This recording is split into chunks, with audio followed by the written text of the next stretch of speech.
नमस्कार, बहुत बहुत स्वागत है आपका। थकान होना, कमजोरी होना, सिर में दर्द होना, सिर भारी होना या हल्का सा ऐसा लगना जैसे कि आपको बुखार है, हाथ पैरों में इसके साथ में दर्द होना, ये क्या है? इसका एक कारण एनीमिया भी हो सकता है। बिकॉज हमारी डाइट अभी सही नहीं है, डाइट हम प्रॉपर से नहीं ले रहे हैं। ऐसी कंडीशन में आपको एनीमिया की शिकायत हो सकती है।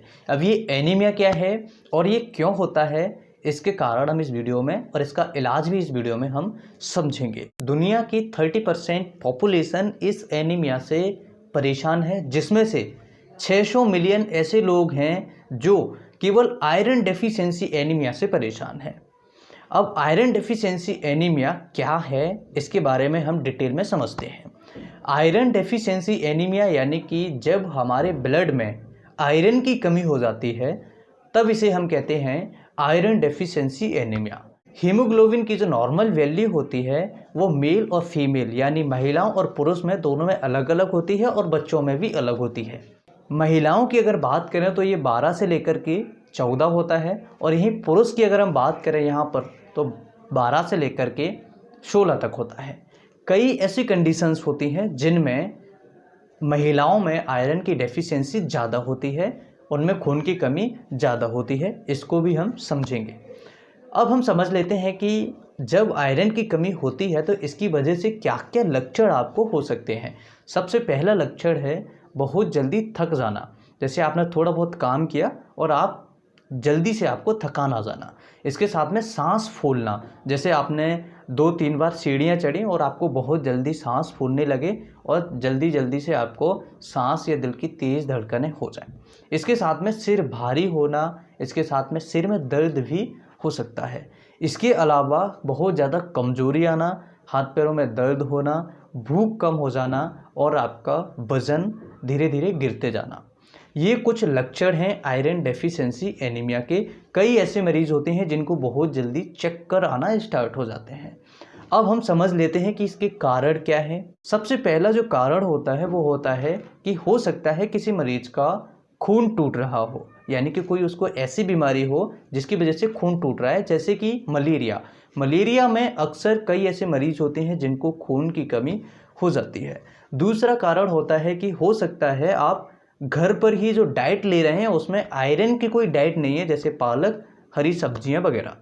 इसके साथ में तीसरा जो कारण होता है वो होता है बच्चों में हुकवॉर्म, और ये हुकवॉर्म बड़े लोगों में भी हो जाता है, यानी कि जो एडल्ट्स हैं और छोटे हैं दोनों में ही पेट में कीड़े हो जाते हैं। उसकी वजह से जो हम खाते हैं वो शरीर में सही से लग नहीं पाता, सही से एब्जॉर्ब सही से काम नहीं करता। ऐसी कंडीशन में भी खून की कमी हो सकती है।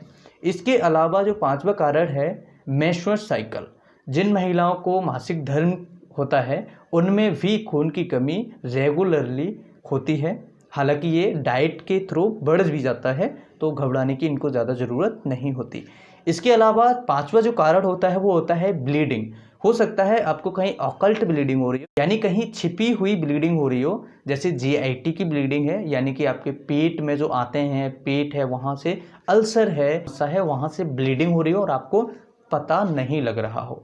इसके अलावा किसी मरीज को पाइल्स अगर होते हैं, यानी बवासीर होती है जिसमें से खून अगर निकल रहा है, ऐसी कंडीशन में भी मरीजों को खून की कमी आ सकती है। या ऐसे मरीज जिनको खून बन नहीं रहा है, कई ऐसी सारी बीमारियां होती हैं जिनमें खून का प्रोडक्शन, हमारी जो हड्डी होती है वो कम काम करती है, जिससे खून नहीं बनता है, खून कम बनता है, तो उनको भी आयरन डेफिशिएंसी हो सकता है। अब हम बात कर लेते हैं कि इसे ठीक कैसे किया जाए, इसे कैसे हम निजात पा सकते हैं।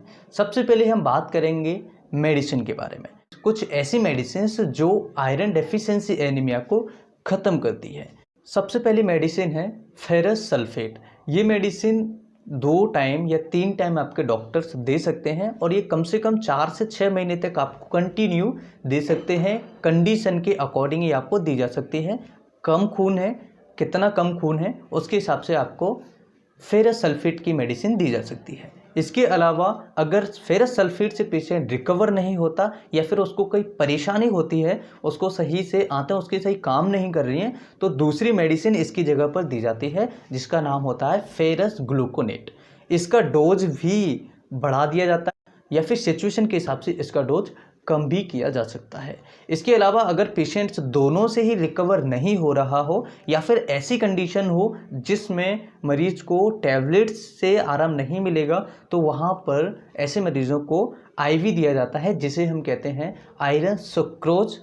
आयरन सुक्रोज के इंजेक्शंस आते हैं जो डॉक्टर्स की निगरानी में ही दिए जाने चाहिए। इस तरह से आप एनीमिया को ट्रीट कर सकते हैं। अब हम समझ लेते हैं कि आप घर पर कैसे इसे ट्रीट कर सकते हैं। सबसे पहला जो आपको ध्यान रखना है वो है हरी सब्जियां आपको ज़्यादा से ज़्यादा खानी है। हरी सब्जियां अगर आप खाएंगे, जैसे पालक है, और इसके साथ में आपको गुड़ दूध का सेवन ज़्यादा से ज़्यादा करना है। गुड़ दूध हरी सब्जियां अगर आप खाएंगे तो आप निश्चित ही 15 दिन में आप देखेंगे कि आपका ब्लड जो है बढ़ जाएगा। और इसके साथ में चुकंदर है, सलाद है, पानी ज़्यादा से ज़्यादा पीना है। और इसके साथ में अगर आपको कोई बीमारी है, जैसे मलेरिया है या टाइफॉइड है, तो आपको मलेरिया टाइफॉइड का ट्रीटमेंट पहले लेना पड़ेगा, तब ही जाके आपका खून की कमी जो है वो पूरी हो पाएगी। कई बार टाइफॉइड के मरीजों में भी खून की कमी होती है, जो लंबे समय से टाइफॉइड चला आ रहा होता है, लंबे समय से जिनका ट्रीटमेंट चल रहा है लेकिन टाइफॉइड सही नहीं हो रहा है, ऐसी कंडीशन में भी आयरन की कमी हो सकती है। आज की इस वीडियो में इतना ही, फिर मिलते हैं एक नई वीडियो में। तब तक के लिए bye bye, take care, thank you for watching.